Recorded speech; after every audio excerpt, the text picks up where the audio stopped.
Hi everyone, আশা করি সবাই ভালো আছেন। আজকে আমরা শিখব ব্লেন্ড টুল নিয়ে। তো আমি এখান থেকে একটা রেক্ট্যাঙ্গেল ড্র করে নিচ্ছি। এই রেক্ট্যাঙ্গেলটা একটা কপি নিয়ে আমি এখানে রাখলাম। অ্যালাইনমেন্টটা আমি ঠিক করে দেই। আচ্ছা, এবার যদি আমি ব্লেন্ড টুল নেই, তো আমি হচ্ছে যে যে অবজেক্ট বা এলিমেন্ট ব্লেন্ড করতে চাই সেটা হচ্ছে সিলেক্ট করতে হবে। বা এই রেক্ট্যাঙ্গেলের সাথে এই রেক্ট্যাঙ্গেল ব্লেন্ড করতে চাচ্ছি, তো আমাকে দুটাই সিলেক্ট করতে হবে এবং তারপর ব্লেন্ড টুলটা নিতে হবে। নেওয়ার পরে এখানে একটা ক্লিক করতে হবে। যে অবজেক্টের সাথে ব্লেন্ড করতেছি সেখানে একটা ক্লিক করতে হবে। দেখেন এটা আমার ব্লেন্ড হয়ে গেল।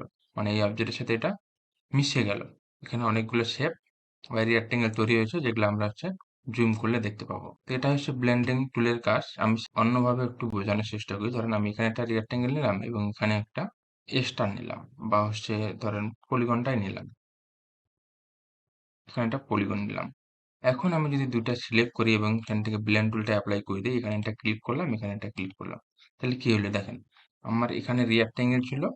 রেক্ট্যাঙ্গেলটা ব্লেন্ডিং হয়ে পলিগন টুলের আকার ধারণ করতেছে এবং এই দিক থেকে যদি আমি দেখি, পলিগন টুলটা হচ্ছে ব্লেন্ডিং হয়ে ধীরে ধীরে আমাদের এই রেক্ট্যাঙ্গেলের আকার ধারণ করতেছে। তো এটাই মূলত হচ্ছে ব্লেন্ডিং টুলের কাজ। আমি আবারও একটু দেখাই। ধরেন আমি এখান থেকে একটা ইলিপ নিলাম এবং এখান থেকে যদি একটা স্টার নেই এবং দুটাকেই সিলেক্ট করি, সিলেক্ট করে হচ্ছে ব্লেন্ডিং টুলটা নেই, এখানে একটা ক্লিক করলাম, এখানে একটা ক্লিক করলাম।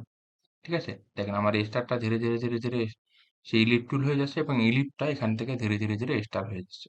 তো এটাই মূলত হচ্ছে ব্লেন্ডিং টুলের কাজ। এবার যদি আমরা একটু অ্যাডভান্স দেখি, এখানে ধরেন আমি এখানে একটা হচ্ছে ইলিপ নিলাম এবং এটাকে কপি করে এখানে নিলাম।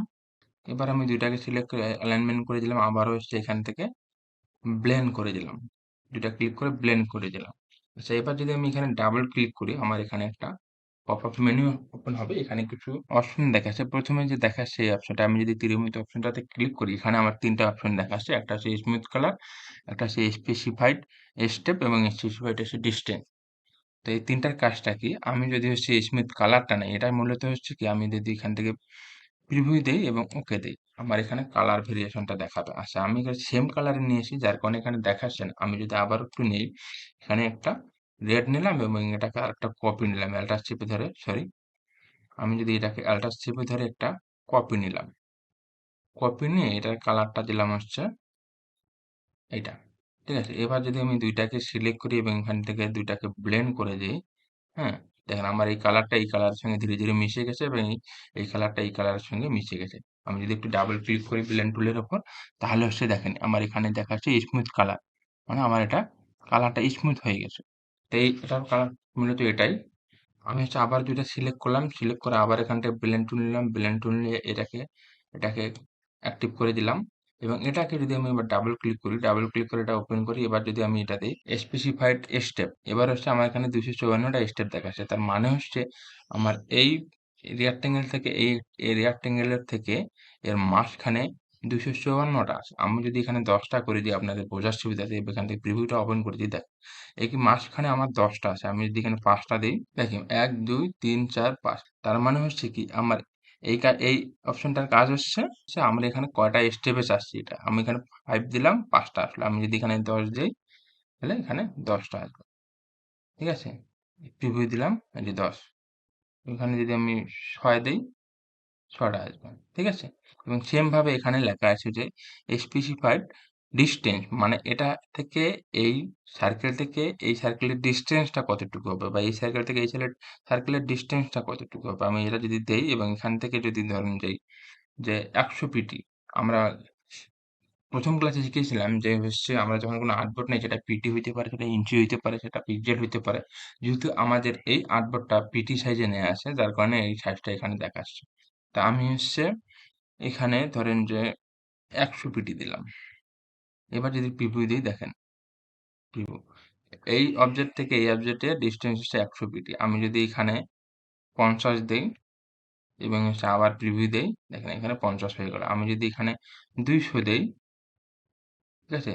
এই অবজেক্ট থেকে এই অবজেক্টের ডিসটেন্সটা হচ্ছে ২০০ পিটি।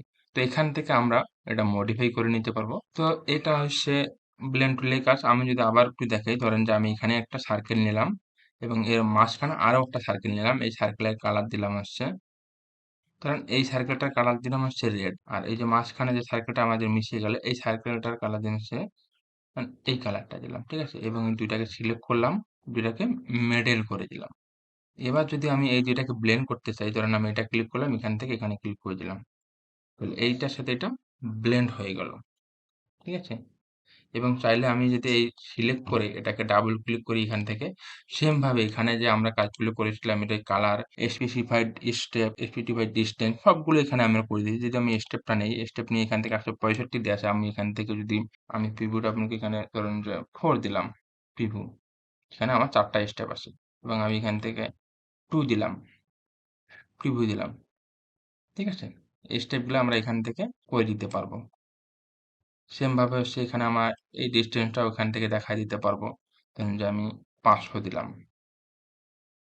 ঠিক আছে? এই যে। তো এগুলো আমরা এখান থেকে আমরা হচ্ছে পূর্বে যেটা করেছিলাম সেম ভাবে এখানেও আমরা করে দিতে পারি। তো আমি এই কালারটাই দিলাম। এটা থাকবে। ঠিক আছে? আচ্ছা এবার হচ্ছে আমরা যদি আরেকটু অ্যাডভান্স দেখি এখানে ধরেন আমি এখানে লিখলাম ব্রাশ টুল নিলাম এখানে। ব্রাশ টুল নিয়ে আমি লিখলাম এখানে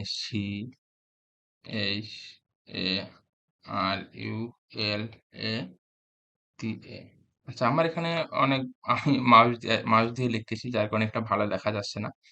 তো আমি ধরেন যে এটা নিলাম। নিয়ে এবার যদি হচ্ছে আমি এখান থেকে একটা ইলিপ নেই, মুভ টুল নিলাম, অ্যাল্টার চেপে ধরে একটা কপি নিলাম। ঠিক আছে? এটাকে এই পর্যন্ত লিখলাম। আচ্ছা এই ২ টাকে আমি হচ্ছে সিলেক্ট করলাম। সিলেক্ট করে আচ্ছা এটাকে কালারটা আমি একটু চেঞ্জ করে দেই।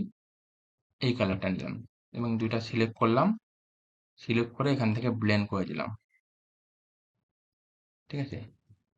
এখন যদি আমি এইটা ধরেন কয়েকটা কপি নিলাম আমি এখানে। আমি এই অবজেক্টটা সিলেক্ট করলাম এবং এটা সিলেক্ট করলাম। সিলেক্ট করে এখান থেকে যদি এডিটে আসি, এডিট থেকে যদি অবজেক্ট আসি, অবজেক্ট থেকে যদি ব্লেন্ড, এখানে যদি রিফ্লেক্স স্পাইন এ দেই তাহলে আমার এই ইফেক্টটা এখানে এপ্লাই হয়ে গেল। আমি যদি সেম ভাবে এটা সিলেক্ট করি এবং এই অবজেক্টটা সিলেক্ট করি, সিলেক্ট করার পর অবজেক্ট থেকে হচ্ছে ব্লেন্ড থেকে রিফ্লেক্স স্পাইন।